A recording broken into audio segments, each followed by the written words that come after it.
You're watching TVC Breakfast. Now it's time for us to see the headlines in Nigerian newspapers today. So many different headlines jostling for attention here and there. And I have my regulars on a day like this Thursday to help make sense of all of these. I have Dr. Ekere from the University of Lagos here with me. Dr. Ekere, good morning. Thank you. Good to see you. Good morning. Yes, great to be here. And I have journalist Odufowokan here with me as well. Good morning. Good to see you. Morning, Mike. Great. Now let's begin with the Blueprint newspaper. Blueprint says affirmative action. Aisha Buhari storms Parliament. National Assembly reserves 111 seats for women, 37 in Senate and 74 reps. Greater women participation will guarantee stability. Lawan is saying this, the Senate president is saying this. All right, we'll look at affirmative action. We will, if time permits us, of course, we'll look at that. Now let's get to the Nation newspaper. It says lawmakers to vote on VAT, power devolution and others. Constitutional review enters crucial stage. Speaker to reps, you must participate. Okay, that's the Nation newspaper. Nigeria Tribune, review of 1999 Constitution. Reps Committee makes 68 recommendations. Aisha Buhari at National Assembly to witness the laying of report. Okay, that's the Tribune. Now let's go to Daily Sun. He's also talking about the constitutional amendment. National Assembly proposes immunity for judges, legislators, independent candidacy as lawmakers lay report. All right, all this for discussion as we open up. And let's go to, from the Daily Sun, let's go to the Punch. The Punch says constitutional amendment, outrage as National Assembly considers life pension for presiding officers. All right, it's wasteful, self-centered, rejected, CSOs tell lawmakers. It's financial burden. The committee recommends pension for Senate President and Speaker as well as their deputies. All right, this is another dimension to it.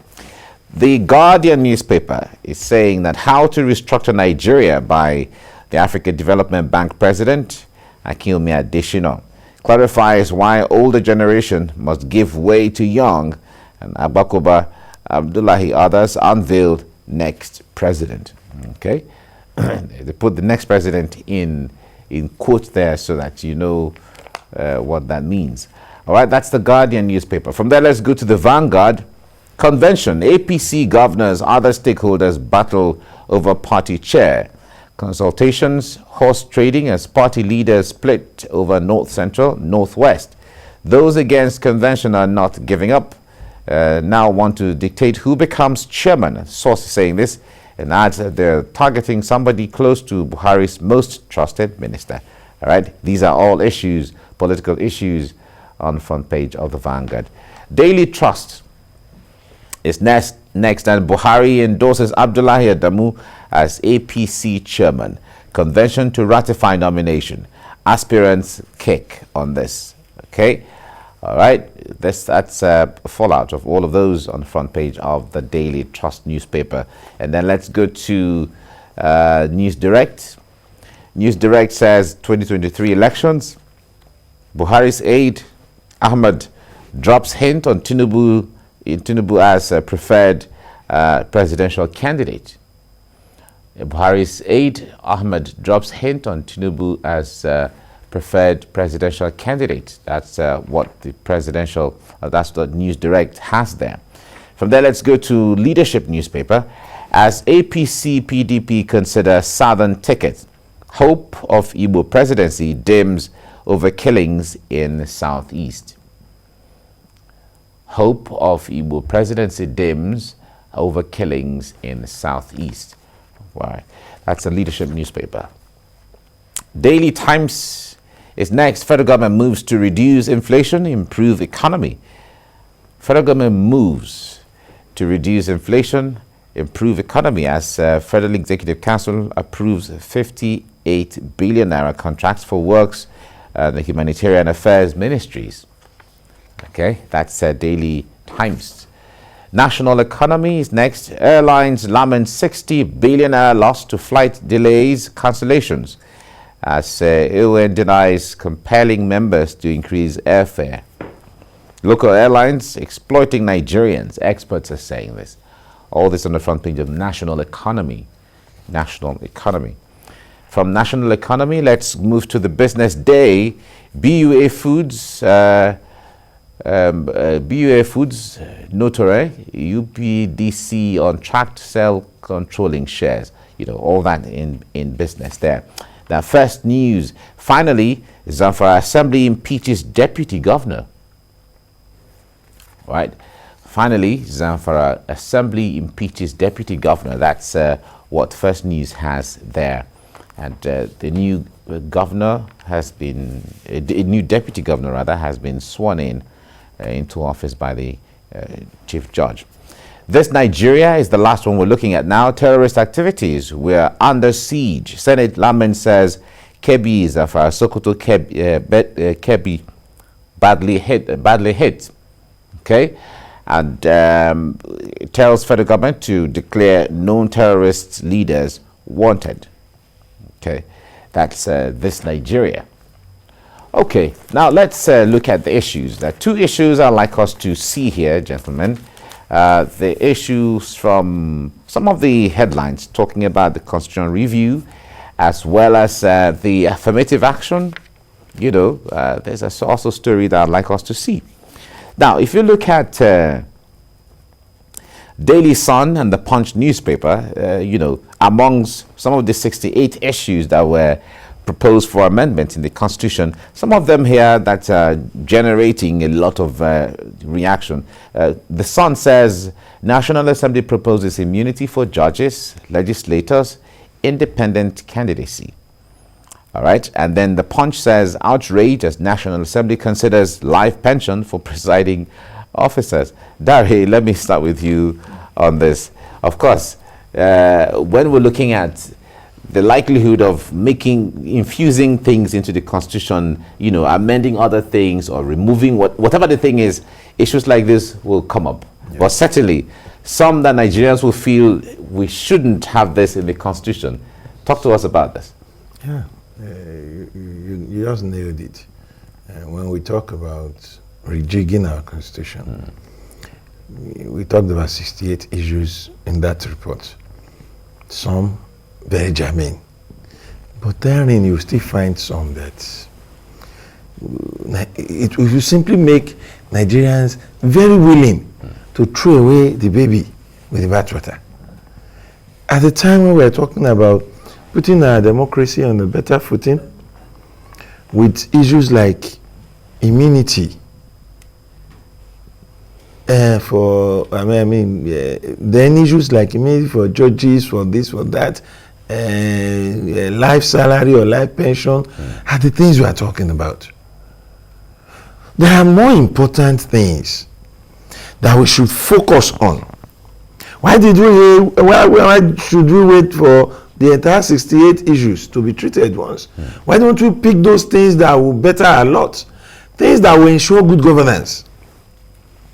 The issue of pension, how will that, what's going to be the effect of that on the performance of legislators? It is not for all of them, just for the principal officers, not even all the principal officers, about 4 people. I ask, what will be the effect of that on good governance? These are issues we bring in, we create controversy. When we do, that is what will rage on. And the real serious issues will be left unattended to. It has become a practice in Nigeria that at every opportunity to tinker with our books, certain people, especially lawmakers, are always seeing it as opportunities for themselves to inject certain self-serving tendencies into the system. And we all know what the result usually is. We are still on the Electoral Act. We are still on the Electoral Act because some people saw an opportunity to better their own lot politically. And certain things were infused. And we have spent the last 2 years trying to remove those things. The act is yet to be signed. Here we are again. We have a report that should deal with things, the very important things needed to move this country forward. the very important things needed to ensure our democracy is on better footing. But we are already seeing signs that we may be on it for years to come, because out of those 68, by now you examine it one after the other, you're going to have about 20 that Nigerians are going to insist, get this off before we can proceed. Then by now you are done with those ones, there will be others that either the executive too will say, no, this is not going to go anywhere, because most of these things are self-serving. Okay. And we shouldn't always, miss opportunities because of opportunism like this. All right. Dr. Ekere, this issue of a constitutional amendment has been on for so many times. Moves are made to amend the constitution, inject new things, remove some other things, tweak other things. The issue of devolution of power is very central to some of these things. Restructuring are other things that a lot of people, in fact, the moment you devolve power, it's part of restructuring, because although we have come to say that Nigerians understand restructuring differently depending on whoever is saying it and depending on whoever is looking at it or listening. But the point there is, one would say issues of concentration of a lot of power in the center doesn't give room for the true federalism we call ourselves. Talk to us from that window. Thank you. In the first instance, I want to believe that all Nigerians, every Nigerian understands what restructuring is about. Okay. People are just trying to be mischievous. Those who talk about restructuring that they don't understand what it means, perhaps are those who are in some positions, benefiting from the structure as it is, who find it difficult to accept the idea of restructuring. Otherwise, when we talk about restructuring, we all know what we are talking about. It's not about individual pockets. Then, here we are talking about amending the constitution, and as a matter of fact, what do they actually do in the National Assembly, if not something like amending the constitution every day? Because they are there making laws. The constitution is already there. So if the constitution is okay and you don't have any need for any form of lawmaking, why are you there? So practically the constitution is amended every day. That is what they do practically. However, I think they are talking about some fundamental issues, some fundamental changes, to be made in a manner that will make it a bit more, all-embracing. Now, I expected that the most fundamental issue should have been about the structure we run. The issue of overloading the exclusive list should be a principal issue. Issues like security that we'll be talking about, which are all issues about even devolution of powers. How do we say we are federating?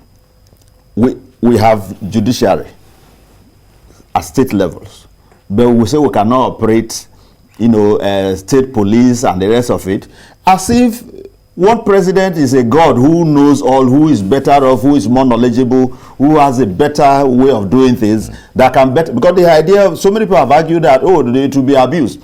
Who says the president cannot abuse it? Is the president a spirit? So the idea of abuse is open to everybody, everywhere, anytime. It's a matter of how we run the system. Because the moment we are able to establish institutions and we are able to strengthen them, the issue of abuse will be taken care of. On their own. They will just, you don't need to instruction for a policeman to arrest a criminal. The idea of looking at the body movement or body language or body whatever of anybody before you do that shows that you don't know. The moment you have well-established institutions, these things take place normally. So for me, those should be the critical issue. Talking about National Assembly members for life, whatever, when already there are complaints about even being overpaid or, getting too much. What would be wrong with running the National Assembly like we run every other establishment in Nigeria? Come from your home and do your work and go home. You already have all the facility. The moment you're out of that place, you are no longer a lawmaker. Okay? What have you put into the system that will warrant? Because you were elected, as a matter of fact. And these elections are usually for a fixed term. You only renew. I don't think it's the same as, normal public service and the rest of it. For me, if there's anything they should do, they should pay the state at the end of whatever, those particular offices we are talking about that should get from the state. They should be the ones who even donate to the state, Okay.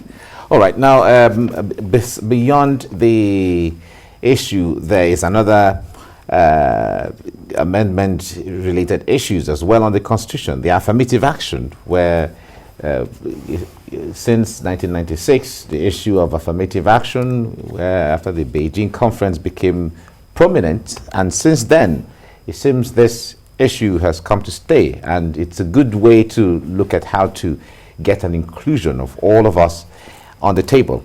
Well, the Blueprint newspaper says Aisha Buhari storms the parliament. National Assembly reserves 111 seats for women, 37 in the Senate and 74 in the reps. Greater women participation will guarantee stability.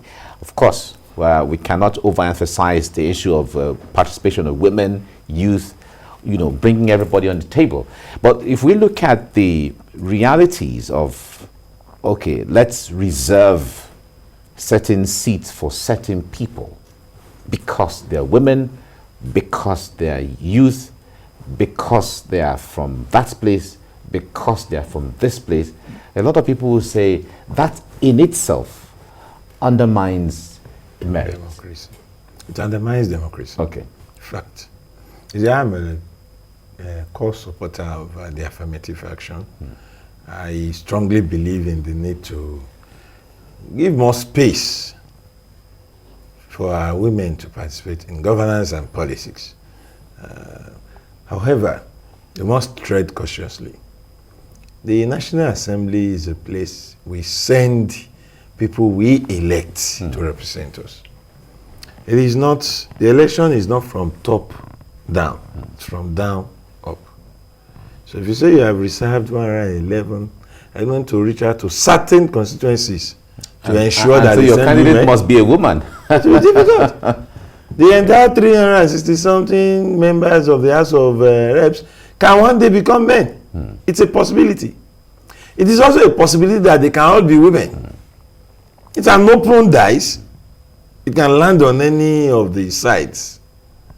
So, but what I think we should talk about more is the address political parties and constituents to give more chances to the women. It is not for the National Assembly to reserve. They are playing small god there. No, when I read that, I wondered how. You see, we make statements, highfalutin statements that we have truly, that they actually have no intention of ensuring. Because how can the leadership of the National Assembly ensure that 111 seats go to women when it is not by appointment? Constituents are going to vote for people. So if you have a woman in my constituent running against other men, it is for we, the constituents, to give her a chance, to reserve the seat for her. It is not for any gathering in Abuja. So we must take, when we hear statements like this, I still see that unseriousness on our part in addressing this issue of affirmative action. We must address it with some more seriousness. How can some people say they are reserving 111? It's that political statement. Let's just say something so that this woman can go. That's what I see. We need to do more. Encourage the electorate. Talk to the political parties. In arriving at who your candidates with, give concessions to women. How? If you are insisting that 25 million naira is the fee for your forms, by and large, you are almost excluding women who may not be able to raise the money. You are almost excluding youths who may not be able to raise the money. You are encouraging money bags. So, things like, okay, women, you pay 5 million, while others pay 25 million. Those are ways to encourage. So you end up having more women, more qualified women who have ability to, who have the ability running in such elections. And then the choices you are giving the constituents will be wide as per the affirmative action. Okay, we can take any of these women. Okay. So those are the ways I think we should go. All right. Now, Dr. Ekere, the National Assembly from this headline seemed to be really passionate, about the issue of reserving seats for women.